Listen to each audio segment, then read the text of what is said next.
Jewish settlers have rushed to build hundreds of new homes on the West Bank since a building freeze expired last month. The bitter row over settlements on occupied West Bank land is threatening to derail negotiations between Israel and the Palestinians. Israel's facing intense diplomatic pressure to extend the moratorium and keep peace talks alive. Middle East correspondent Ben Knight reports. In the 3 weeks since Israel's building moratorium ended, the diggers have been busy in the West Bank.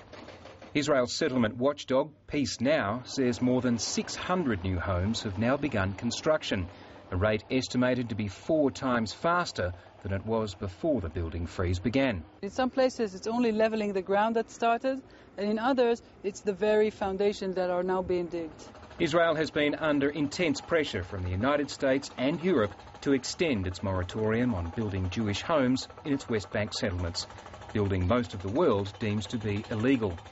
Palestinian negotiators say it goes against Israel's promise not to do anything that would jeopardise the current peace negotiations. Settlement is a unilateral act, it's an aggressive act, it's a colonial act, and what is the point of your building settlements? And we are sitting to negotiate the total elimination and evacuation of these settlements. So there is a lot of contradiction between what Israel is doing and what Israel is saying.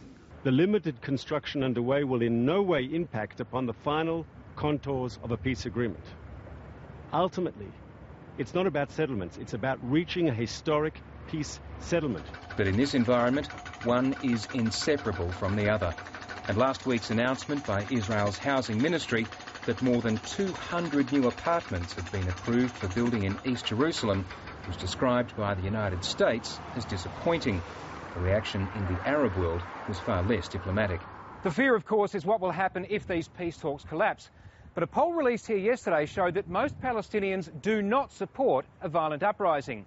Instead, they believe they should ask the United Nations to recognise the state of Palestine with or without Israeli agreement. Failing that, they should simply declare the state themselves and see what happens. Ben Knight, ABC News, Jerusalem.